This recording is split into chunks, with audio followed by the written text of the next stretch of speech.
জাতিসংঘের গুরুত্বপূর্ণ ৩ সংস্থার নির্বাহী বোর্ডের সদস্য নির্বাচিত বাংলাদেশ। আগামী ৩ বছরের জন্য জাতিসংঘের মাদকদ্রব্য বিষয়ক কমিশন বা সিএনডি সদস্য হিসেবে নির্বাচিত হল দেশটি। জাতিসংঘের অর্থনৈতিক সামাজিক পরিষদ বা ইকোসক এবং এর সহযোগী সংস্থা সিএনডি এর বাইরে নতুন পরিষদ 2022 সালের জানুয়ারি মাসে দায়িত্বভার গ্রহণ করবে। মঙ্গলবার নিউ ইয়র্কস্থ জাতিসংঘ সদর দপ্তরে ইকোসকের ব্যবস্থাপনা সভায় সদস্য রাষ্ট্রসমূহের প্রত্যক্ষ ভোটে এই নির্বাচন অনুষ্ঠিত হয়।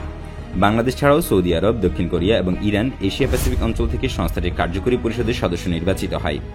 নির্বাচনে জয়লাভের পর জাতিসংঘে নিযুক্ত বাংলাদেশের স্থায়ী প্রতিনিধি রাষ্ট্রদূত রাবাব ফাতিমা বলেন, I thank the Permanent Mission of India for organizing this commemorative event and for giving me this opportunity to speak.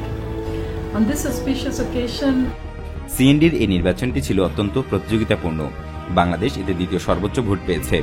এই বিজয় বহুপাক্ষিক ফোরামে বাংলাদেশের নেতৃত্বের উপর আন্তর্জাতিক সম্প্রদায়ের আস্থারই বহিঃপ্রকাশ। বিশ্বব্যাপী মাদক সমস্যার সকল দিকের প্রতি বাংলাদেশ সবসময় সর্বোচ্চ গুরুত্ব দিয়ে আসছে। বাংলাদেশ জাতীয় পর্যায়ে অবৈধ মাদক ব্যবসা বন্ধে অত্যন্ত শক্তিশালী পদক্ষেপ গ্রহণ করেছে এবং এ বিষয়ে আঞ্চলিক ও আন্তর্জাতিক পর্যায়ে সংশ্লিষ্ট সকল পক্ষের সাথে নিবিড়ভাবে কাজ করে যাচ্ছে। রাষ্ট্রদূত ফাতিমা আরও জানান, আমরা বিশেষ করে তরুণ প্রজন্মের মাদক ও মাদক জাতীয় দ্রব্যের ক্রমবর্ধমান অবৈধ ব্যবহার বিষয়ে খুবই উদ্বিগ্ন, যা সংশোধনমূলক দৃষ্টিকোণ থেকে সমাধান করা প্রয়োজন। মাদকদ্রব্যের অপব্যবহারের চ্যালেঞ্জ মোকাবেলায় আন্তর্জাতিক সহযোগিতা জোরদার করার ক্ষেত্রে কমিশনের সদস্য হিসেবে আমরা সর্বাত্মক প্রচেষ্টা গ্রহণ করব। জাতিসংঘের মাদকদ্রব্য বিষয়ক কমিশন বা সিএনডি 53 সদস্যের একটি সংস্থা। কমিশনটি বৈশ্বিক মাদকদ্রব্য পরিস্থিতি পর্যালোচনা ও বিশ্লেষণ, সরবরাহ ও চাহিদা হ্রাস বিবেচনা এবং রেজলিউশন ও সিদ্ধান্ত গ্রহণের মাধ্যমে এই বিষয়ক সমস্যার সমাধানে পদক্ষেপ নিয়ে থাকে। এর সদর দপ্তর ভিয়েনায় অবস্থিত। এছাড়া মঙ্গলবার ইকোসক ব্যবস্থাপনা সভায় ইউনিসেফ ও ইউএন উইমেনের নির্বাহী বোর্ডের চেয়ারম্যানও অনুষ্ঠিত হয়।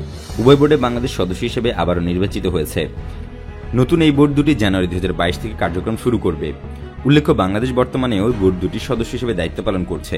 নির্বাহী বোর্ডে জাতিসংঘের গুরুত্বপূর্ণ এই সংস্থা দুটির মূল পরিচালনা পর্ষদ।